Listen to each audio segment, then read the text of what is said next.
Hey everybody, I hope you're having a great week and looking forward to seeing you this coming Sunday as we begin to wrap up our series, our Advent series. Last week we talked about joy, and as we've been doing in these videos, expanding on our teaching, there was one thing that I didn't get to talk about Sunday, and I want to talk with you about now.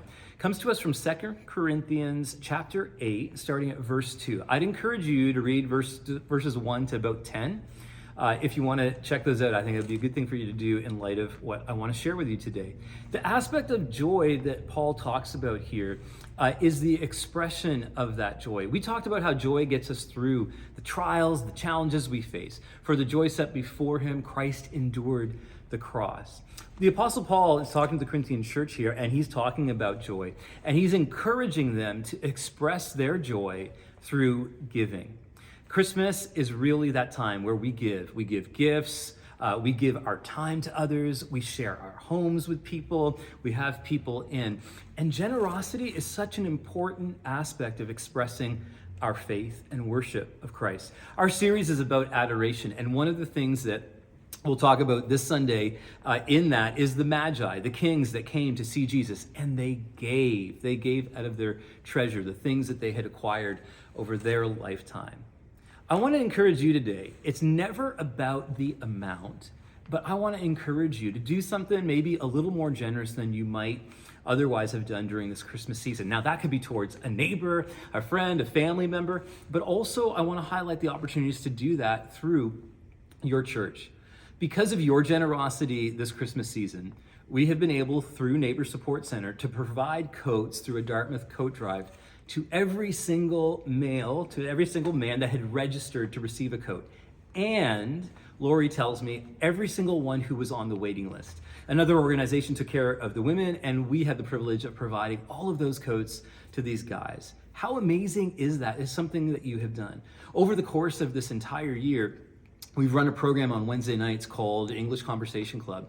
So many newcomers from our community have been able to come through that program. Pastor Ben and Pastor Taylor have ran that program. Pastor Sandra began that program quite a while ago.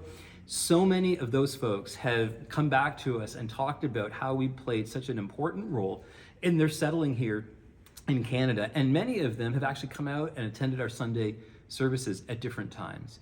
Through your generosity, though, those programs were able to happen. Pastor Ben, Pastor Sandra, of course, they work here, Pastor Taylor, but your generosity has allowed us to continue to expand ministry, whether that's hiring staff who then put on these programs or engage volunteers to put on these programs, or it's the direct use of funds that are given to us to provide and meet for a need. Those are just two really small stories in a whole sea of many, many stories of how your generosity has made a difference. As we head through Christmas, I want to highlight for you that there are a few other things happening that your funds are going to this Christmas season. One is we have a missionary in another part of the world, in a restricted access nation, and she's putting on a Christmas event. It's going to cost about $7,000 Canadian. And we are going to give funds that you give. We are going to shift and give those to her to make sure that she can put on that event. We have a sister church that is in Cape Breton, and they are not able to meet their budget. They're going to have to have their pastor, the only employee, find another job in order to continue ministry there. We have stepped up as a church family and said we will take care of half that cost.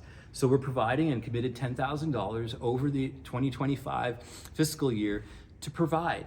That's because you guys are such a generous church and you make these amazing things happen. So I want to both honor you for all that you've done this year and encourage you, step up. Again, the amount isn't what we're after. It's that heart of generosity that Paul is talking about. And watch how joy will be rooted in your heart from this Christmas all the way through to next Christmas if we choose to express it through generosity. Now, we want you to remember, get in those donations before December 31st if you'd like a tax receipt for this past year. And thank you, church, for all that you're doing. You have been so generous over the course of the year. God is doing some amazing things, and it could not be done without your partnership.